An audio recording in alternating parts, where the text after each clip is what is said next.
బుద్ధిలో సన్నాసులు, సిగ్గు లజ్జ లేని సన్నాసులు ఎవరైతే పార్టీ. కనీసం బాధాకరం ఏంటంటే నిన్న మా పక్కన ఎమ్మెల్యే నా సీనియర్ డాక్టర్ కూడా, నాకంటే సీనియర్ కూడా నా ప్రొఫెషన్లో. ఒకప్పుడు ఆయన డాక్టర్ ఉన్నప్పుడు నేను అప్పుడు ఇంటర్మీడియట్ చదువుతున్నా, నేను కూడా యూజ్ చదువుతున్నా. అరే నేను కూడా డాక్టర్ కాబోతున్నా అని చెప్పి ఆయన నా గురువులా చూసేవాడిని.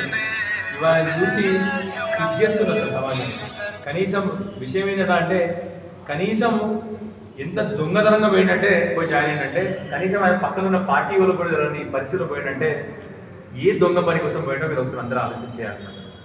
సో దయచేసి మళ్ళీ ఒకసారి వంశీ అన్న ఎక్కువసేపు మాట్లాడుతుందని చెప్పిండు, మాకు అన్ని సమాచారం తెలుసు అని చెప్పిండు. కాబట్టి ఇవాళ తెలంగాణ పరిస్థితి నిజంగా చెప్తా ఉన్నాను. ఇవాళ తెలంగాణ పరిస్థితి సరే ఒక్కొక్కరికి ఒక్కొక్క రకంగా ఉండొచ్చు, కానీ నేను మాత్రం నిజంగా చెప్తున్నాను, మీ తమ్ముళ్ళలాగా మీ సోదరులా చెప్తున్నాను. ఒక సామెత ఉంటుంది, నేను ఆ సామెత వాడ, కుక్కలు దింపిన ఇస్తారంటారు కాదు. తెలంగాణ పరిస్థితి వాళ్ళు ఎట్లా ఉందంటే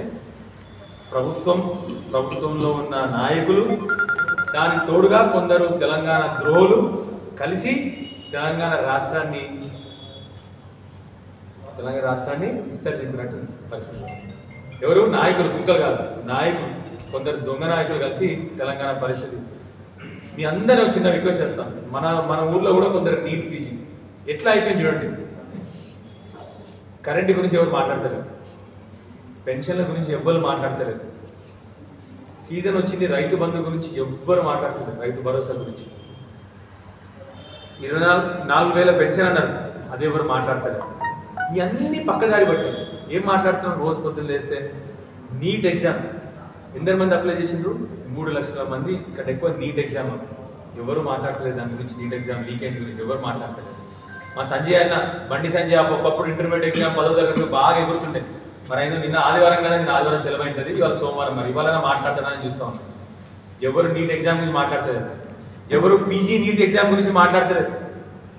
లక్షల మంది పిల్లగాళ్ళు పాపం వాళ్ళు చేరాల్సిన గమ్యం కూడా చేరిపోయిన వాళ్ళు 1,000 రూపాయలు ఖర్చు పెట్టుకొని ఒక నీట్ ఎగ్జామ్ అంటే ఏంటి, ఫస్ట్ ఎంబీబీఎస్కి రాసే ఎగ్జామ్ నీట్ పీజీ ఏంది, ఎంబీబీఎస్ అయిపోయిన తర్వాత ఒక నీట్ ఎగ్జామ్ కోసమే కింద మీద పడి 2 సంవత్సరాలు ఇంటర్మీడియట్, తర్వాత 1 ఇయర్ లాంగ్ టర్మ్లు చెయ్యంగా ఆ నీట్ ఎగ్జామ్ రాస్తాం. అది అయిపోయిన తర్వాత మీ అందరూ తెలుసు, మళ్ళీ ఒక 6 ఏళ్ళు కింద మీద కొడితే ఎంబీబీఎస్ పాస్ అవుతాం, ఇంటర్న్షిప్ అయిపోతుంది. అప్పుడు మళ్ళీ నీట్ పీజీకి మళ్ళీ 1 సంవత్సరం చదువుతాం, సంవత్సరం చదువుతాం, కొంతమంది 2 సంవత్సరాలు చదువుతాం, 3 సంవత్సరాలు చదువుతాం. దగ్గర వయసు 27-28 వస్తుంది. ఆ టైంలో నీట్ పీజీ ఎగ్జామ్ రాదు.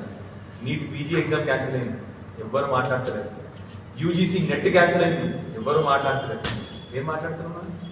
అందుకొరకే నాయకులు చెప్పిన ఇస్తరాక అయిపోయింది కదా తెలంగాణ పరిస్థితి. కనీసం ఎవ్వరు కూడా ఈ విషయాలు మాట్లాడతలేరు. ఆశ్చర్యం ఏంటంటే ఎవరు నీట్ పీజీ గురించి మాట్లాడతలేరు. మా బండి సంజయ్ గారు అయితే ఎక్కడ పోయినారో అని అర్థమవుతలేదు. మంత్రి పదవి అనుభవించిండు, ఈ పిల్లగాలను రెచ్చగొట్టిండు, పోరగాలను రోడ్ల మీద తీసుకొచ్చి ఆగం పట్టించిన వాళ్ళ బతుకుల్ని. ఆయన బతుకు మాత్రం మంచి చేసుకున్నాడు. ఆయన మాత్రం ఇప్పటివరకు నీటి గురించి మాట్లాడుతున్నాడు, ఏ గురించి మాట్లాడుతున్నాడు. మన ప్రభుత్వం కూడా ఏమైనా మాట్లాడుతూ ఉందా ఇక్కడ కాంగ్రెస్ ప్రభుత్వం అంటే? లేదు. ఏం మాట్లాడుతుంది కాంగ్రెస్ ప్రభుత్వం?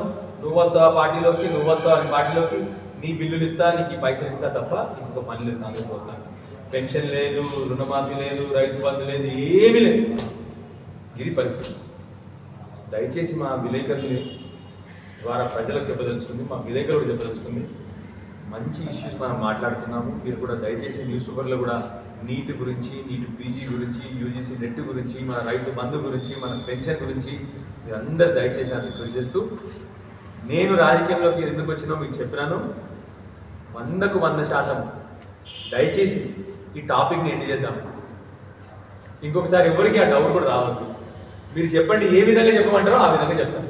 బాండ్ పేపర్ అయితే రాసి, ఎందుకంటే బాండ్ పేపర్కి వాళ్ళు నిల్వలేదు కాబట్టి బాండ్ పేపర్ రాసి మిగతా ఏ విధంగా చెప్పమంటే ఆ విధంగా చెప్తాను.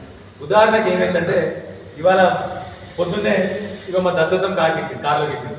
ఇక మాట్లాడుతూ ఉన్నాడితే, సార్ అందరు నాకు ఫోన్ చేస్తున్నారు సార్ అని చెప్పి. మొన్న ఒక విలేకరి కూడా పాపం రాసేసిండు, ఏదో కేసీఆర్ ఏదో ఉండే, ఏమిటంటే మెట్పల్లి న్యూస్ అని చెప్పి ఒక విలేకరి కాంగ్రెస్లోకి సంజయ్ అని చెప్పి. నేను ఏం చెప్పాలి జవాబు చెప్పినా, అంతకుముందు 4 సార్లు చెప్పినా, మళ్ళీ ఇవాళ మీకు ఇంకో విషయం చెప్తా ఉన్నా. అయితే మా దశరథం వాళ్ళు ఫోన్ చేయగానే దశరథం కార్కి ఎక్కగానే, సార్ మళ్ళీ అడుగుతున్నాను సార్ అందరంటే, నేను ఎవరైతే నేను అడిగినరు ఆ మనిషిని, ఇక అడుగుతారా ఊళ్ళో ఎవరైనా నలుగురు, వాళ్ళని అడుగు, వాళ్ళ భార్య పిల్లలు పారిపోయినట్టు కదా ఇక్కడ వెళ్ళినాడు అని అర్థమైంది. నానే కదా చెప్పింది, మన భార్య పిల్లలు పారిపోయినట్టు కదా అడుగు అని చెప్పిన. అడుగు దశరథం అడిగిన, వాళ్ళ భార్య పిల్లలు ఇంట్లోకి పారిపోయారు కదా, భార్య పీకినారు కదా ఇంటికి అని చెప్పని చెప్పిన ఇక ఏం చేయాలి కానీ ఇక ఏం చెప్పాలి ఇంకోసారి ఇక నేను గుండె మీద రాసుకుని ఉన్న బీఆర్ఎస్ పార్టీ అని చెప్పేసి నా ప్రాణం పోయినా నేను బీఆర్ఎస్ పార్టీకి పోను. ఇక మా రాజేష్ గారు చెప్పినట్ట సార్ ఇంటికి వెళ్ళిపోతే చేసేదా పోతాడు. ఇంతకుముందు చెప్పిన అధికారమా నాకు షోక్ లేదు. నాకు రాజకీయంలో చెప్పినది కొందరికి బతుకు తెరువు కోసం వస్తారు. మా దగ్గర కొందరు నాయకులు ఉన్నారు ఇప్పుడు కాంగ్రెస్ పార్టీలో, వాళ్ళ బతుకు తెరువు రాజకీయం అంటే ఫుడ్ తినాలంటే రాజకీయం చేయాలి, ఇంకో ఉద్యోగం లేదు సద్యోగం లేదు ఏమీ లేదు, భోజనం చేయాలంటే రాజకీయం చేయాలి. నేను ఎవరి పేర్లు తీయట్లేదు, దయచేసి మీరు నా పేరు సంజయ్ సార్ చెప్పిన ఎవరి పేర్లు అంటేయకండి. కొంతమందికి కేవలం కూడు కోసం వీళ్ళకి వస్తారు, కొంతమంది అధికారం నేను చూపడి జులాయించాలి కొట్టాలి అని తనాలని కొందరు వస్తారు. నాకు రెండూ లేవు, ఇది అవసరం లేదు. మీ అందరికి తెలుసు కదా, మీ అందరికి తెలుసు కదా నా గురించి. మీకు ఇప్పటికీ నా అదృష్టం బాగుందో, చిన్నప్పటి నుంచి మా నాన్న స్పెషల్ క్లాస్ కాంట్రాక్టర్ ఉండే, నన్ను మంచి మంచి బళ్ళకి పంపించిండు. చిన్నప్పుడు నేను హాస్టల్ పోయినప్పుడు యూకేజీ ఎల్కేజీలో ఒక్కడే అంబాసిడర్ కార్లో పోతుండే, ఒకటి అది అందరు స్కూల్లో చూద్దరు, ఇప్పుడు అంబాసిడర్ కార్లో వస్తుంది ఒకటి కాదు. ఆ కాలంలో ఏది 1980లో చెప్తున్నాను నేను. సో నా జీవితాంతం నా అదృష్టం బాగుండి ఒక బంగారు చెంచాతో నా అదృష్టం బాగుంది, గోల్డ్ స్పూన్ నేను తెలుగు చెప్పిన బంగారు స్పూన్. అదృష్టం బాగుండి అన్ని మా నాన్నగారు నాకు ప్రొవైడ్ చేసిండు. ఇక తర్వాత కొద్దిగా మా నాన్న ఆస్తులు దొరికిపోయినాక నా అదృష్టం బాగుండి మళ్ళీ ఒక అత్తగారు కూడా దొరికింది నాకు. అత్తగారు కూడా మంచిగా దొరికింది, మీ అందరు తెలుసా విషయం. నాకు ఇలాంటి బిల్లుల కోసమో వాడిచ్చే డబ్బుల కోసమో పోయే ఆశ లేదు, మంత్రి పదవుల అసలు అవసరం లేదు. నేను కేవలం వచ్చింది మంచిగా నా కాన్షియస్ డెవలప్ కావాలి, నిజాయితీకి వచ్చిన మా కాన్షియస్ మా నాయకులందరూ మంచిగా ఉండాలి, మా నాయకులందరూ మా పిల్లగాళ్ళు మంచి చదువుకోవాలి, మా పిల్లగాళ్ళకి ఉద్యోగాలు రావాలి, అదొకటే అజెండాతో. కాబట్టి ఎట్టి పరిస్థితుల్లో నేను ప్రాణం పైన ఈ పార్టీకి వెళ్ళాను. ఇంకేమన్నా ఇంతకంటే ఎక్కువ క్లారిటీ ఏం చెప్పగలుగుతాను నేను చెప్పను.